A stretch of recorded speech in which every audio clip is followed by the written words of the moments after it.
Senhor Presidente da Assembleia Geral, Senhor Presidente do Congresso, Senhor Presidente da Direção da Associação Nacional de Municípios, Senhora Ministra e querida amiga e dileta colaboradora e antes disso aluna, que prazer que é encontrá-la aqui nestas renovadas funções. Senhor Ministro Adão de Almeida, outro antigo aluno e querido amigo e membro do governo do país irmão que é Angola, senhores deputados, senhores Secretários de Estado, senhores convidados, excelências, caríssimas e caríssimos amigos. Este é o segundo congresso a que venho, na qualidade de Presidente da República. Já estive em anteriores há muito tempo, na qualidade de autarca, e sinto-me sempre em casa. Sinto-me sempre em casa, e aqui duplamente em casa, permita-me, Sr. Presidente da Câmara Municipal de Vila Real, que o sublinha, porque aqui regresso menos de 2 meses depois de cá ter estado, e estar aqui é estar muito próximo de uma das minhas raízes, que é a raiz saluricense. Salurico de Basto fica precisamente a transição entre o Minho e Trás-os-Montes. Há terras de Basto que são transmontanas e terras de Basto que são minhotas, e Salurico de Basto está na transição. Parece que é uma das fatalidades da minha vida ter de fazer pontes, às vezes difíceis, quase impossíveis, mas aqui boas pontes entre Trás-os-Montes e o Minho.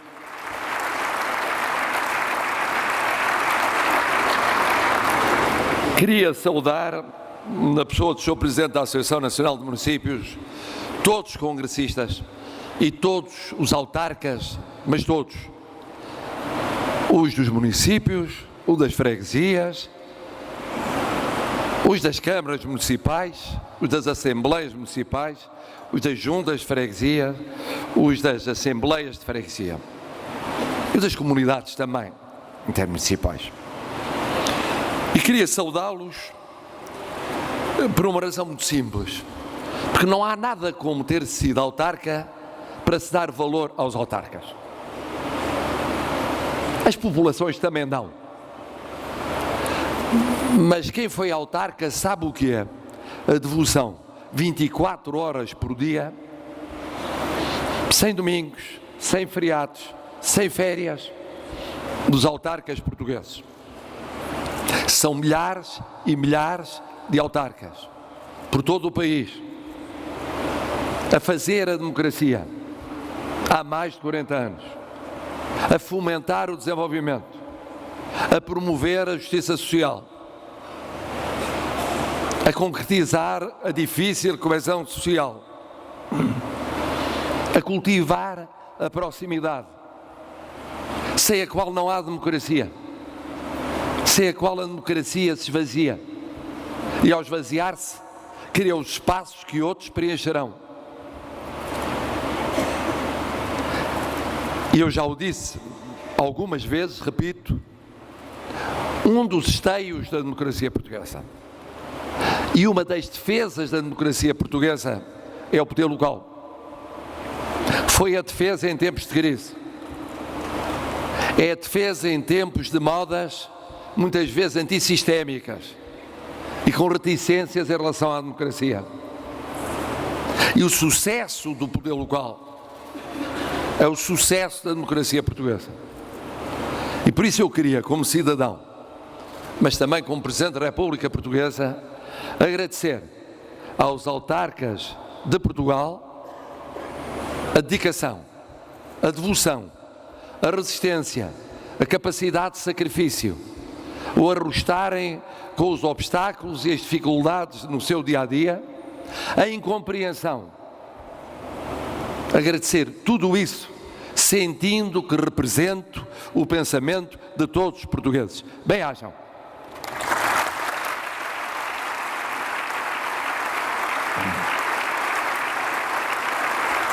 Senhor Presidente, senhores congressistas, quero com a vontade própria de quem está em casa, convosco abordar 3 temas. Os 2 naturalmente menos controversos, o terceiro um pouco mais controverso. O primeiro tema é muito simples e falo naturalmente no quadro do mandato que me foi conferido pelo povo português e que termina no dia 9 de março de 2021. É nesse quadro temporal que me situo. O primeiro é muito simples. Os anos 2020 e 2021 serão anos difíceis para os autarcas. E serão anos difíceis por corresponderem à segunda metade do mandato em curso, para muitos o último mandato, para outros com a expectativa de prepararem as eleições do final de 2021, mas também o da entrada em vigor, em plenitude, de um quadro legal exigente, importante, decisivo para o país. Não é um tempo fácil. Não vai ser um tempo fácil. Aquilo que tenho a certeza que estará presente no vosso espírito é não apenas o curto, mas também o médio e o longo prazo.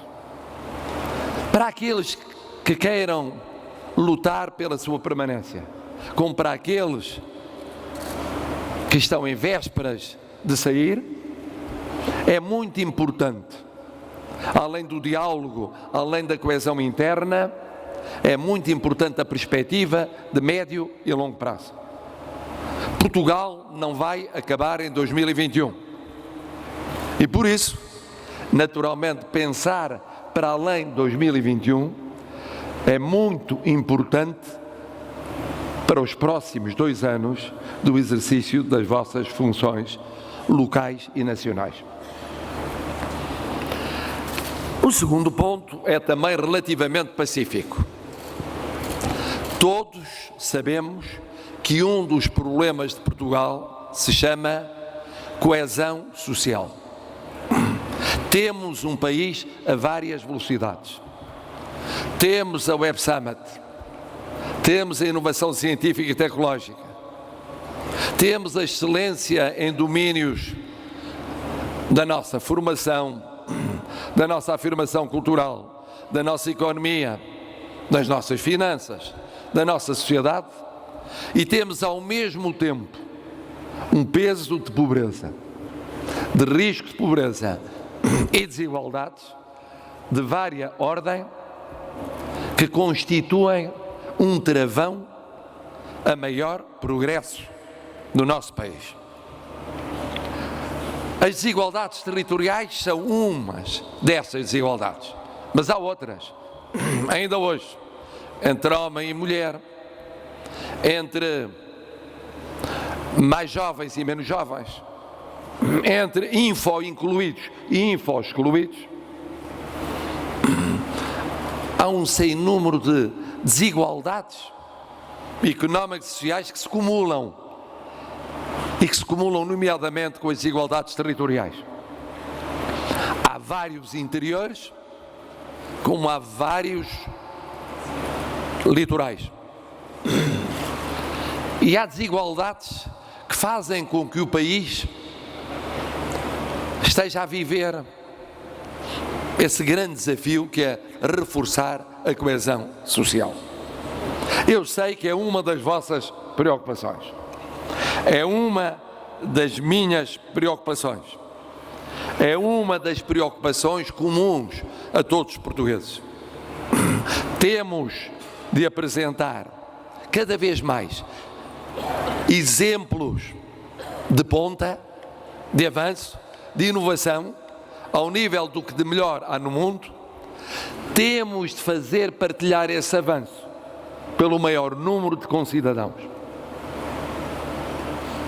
E nisso, penso que estamos de acordo e penso que constitui e tem constituído um dos objetivos desta associação ao longo da sua história, porque é um objetivo nacional. Caminhamos então para o terceiro ponto, porventura menos pacífico. Como é muito natural em autarcas, o sonho de levar o mais longe possível a descentralização significa, para uma maioria esmagadora dentre eles, fazer seguir a essa descentralização a regionalização. E há vários entre vós que anseiam por um processo o mais acelerado possível. Com este pensamento, o panorama que temos em termos de organização e de ordenamento administrativo do território é insuficiente, é deficiente, tem lacunas, apresenta problemas, suscita obstáculos. A descentralização permite responder dessa ótica a alguns desses problemas e obstáculos, mas pensam e dizem, é preciso ir mais longe. É preciso regionalizar e quanto mais depressa, melhor. Alguns pensam mesmo que 2020 e 2021 deveria ser já o tempo de definição dos contornos desse avanço para a regionalização, criando condições para ela poder institucionalizar-se desde 2022, isto é, logo após as eleições autárquicas de 2021. Para outros, mais gradualistas, a perspectiva coloca-se de forma diversa. Haveria que dar prioridade à reforma das comissões de coordenação e desenvolvimento regional, ampliando as suas atribuições e competências, ou seja, alargando os poderes e reforçando os meios de intervenção, e passando a ter os seus responsáveis executivos eleitos pelos autarcas locais e, eventualmente, um ou outro defendendo mesmo o avanço para a personalização jurídica. E, finalmente, há, em número muito menor, aqueles autarcas que pensam que faria sentido fazer avançar rapidamente a eleição direta dos executivos das áreas metropolitanas, nomeadamente os seus presidentes. Vou dizer-vos o que tenho pensado sobre estas três questões e tenho pensado há muito tempo. Já pensava enquanto autarca, mas tenho naturalmente continuado a pensar enquanto Presidente da República. Tomemos a primeira posição. Avançar até 2021 para deixar tudo preparado para regionalizar em 2022. É uma tese aparentemente sedutora, porque não se limita a defender uma meta, quer encurtar etapas e atalhar caminhos. Permito-me, no entanto, recordar àqueles que pensam nessa aceleração histórica alguns dados comezinhos da realidade que devem merecer aquela racionalidade que muito bem falou o Sr. Presidente, ambos os Presidentes, mas em particular o Presidente Manuel Machado, racional que deve prevalecer sobre o emocional na apreciação da matéria. Os programas eleitorais deste ano, nomeadamente nas eleições para a Assembleia da República, não incluíram posições concretas acerca do passo específico da regionalização. Vivemos tempos relativamente incertos na Europa e no mundo, em termos financeiros e económicos.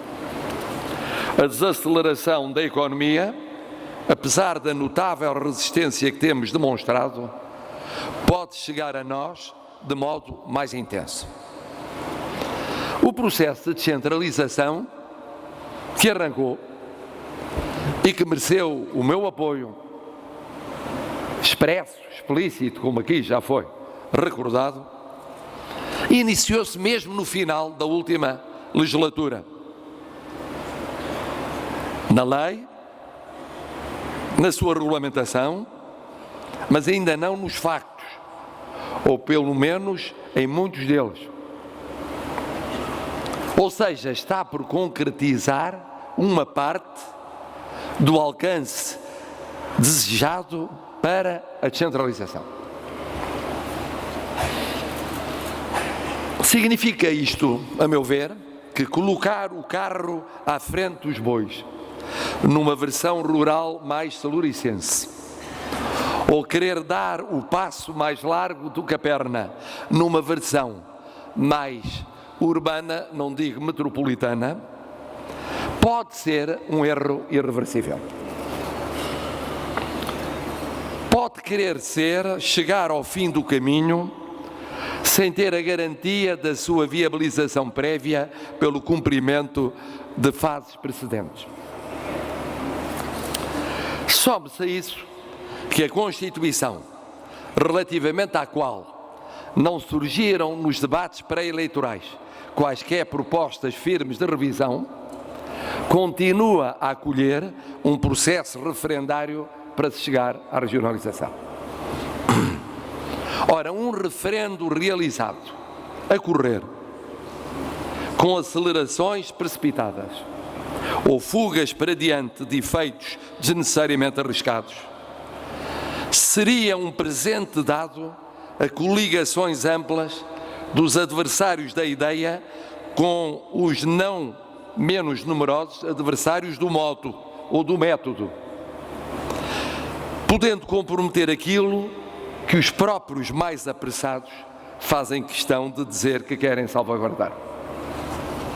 Não basta, pois, que autarcas, de forma massiva, e muitos outros defensores da regionalização considerem que a meta almejada e o tempo abreviado são por si só justificados.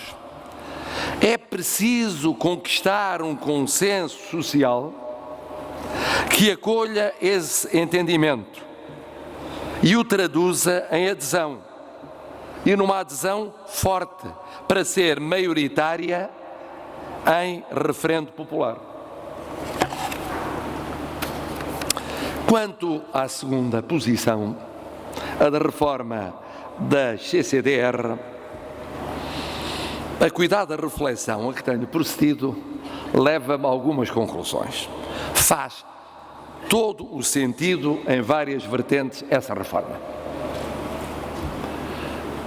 Até à luz da experiência de mais de uma década e meia de vigência do regime atual.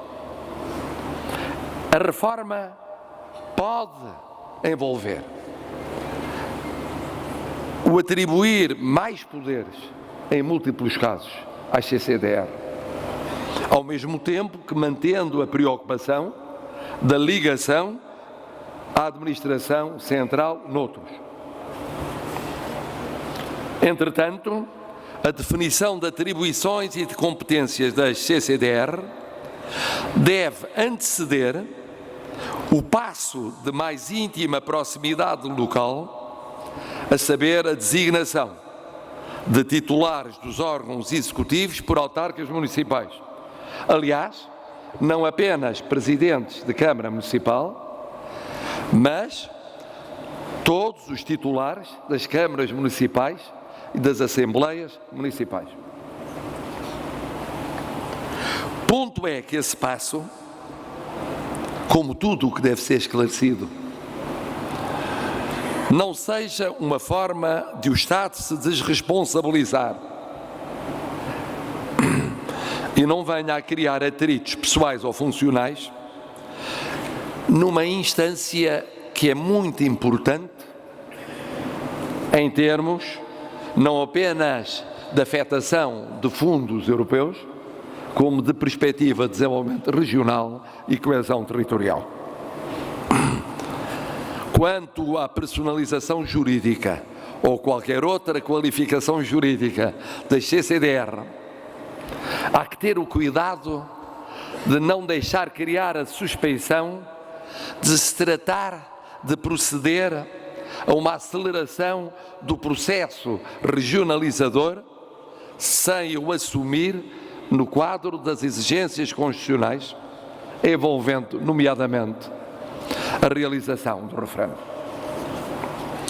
Finalmente, relativamente à terceira temática e apreço, sei que é sensibilidade de muitos de entre vós ser prematura e equívoca a eleição dos executivos, em especial dos presidentes das áreas metropolitanas, por voto popular. E só posso concordar com essa prudente visão das realidades. Por muito imaginativas que tenham sido as tentativas teóricas de explicar que áreas metropolitanas e CCDR ou virtuais regiões administrativas não colidem nem em atribuições, nem em legitimidades, o bom senso aconselha que se não alimentem sobreposições e confusões só contraproducentes para o que importa agora ao poder local. Caras e amigas, caros amigos, não posso ter sido mais claro num tema que requer razão tanto ou mais do que paixão, ponderação tanto ou mais do que voluntarismo. Portugal precisa, de facto, e com prioridade, de combater pobreza e desigualdades sociais e, nelas, as territoriais.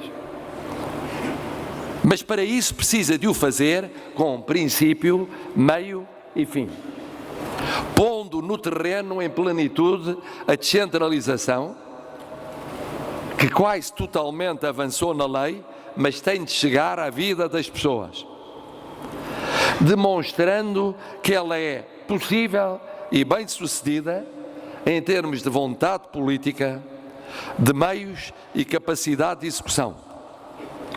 E para tal, dando os passos certos, determinados, mas não precipitados, firmes, mas não insensatos, fazendo permanentemente a sua monitorização e, no final, o balanço isento do processo vivido, também com lucidez e sentido do real.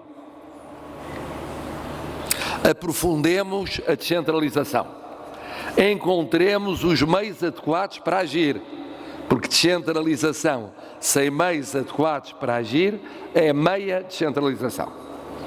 Façamos o balanço indispensável. Definamos a seguir, mas só a seguir, os passos a dar para o futuro. Assim poderemos ter a certeza de chegar a um bom porto, com adesão popular, e não à margem, ou pior, contra a vontade popular. E desse modo serviremos Portugal.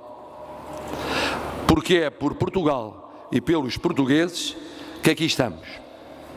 É por Portugal e pelos portugueses que aqui estáis, e estáis contra tudo e contra todos, em muitas circunstâncias, nas horas boas e nas horas más. E esse é um mérito vosso, que ninguém vos tira. Mas é também por Portugal e pelos portugueses que aqui estou, porque todos em conjunto acreditamos em Portugal.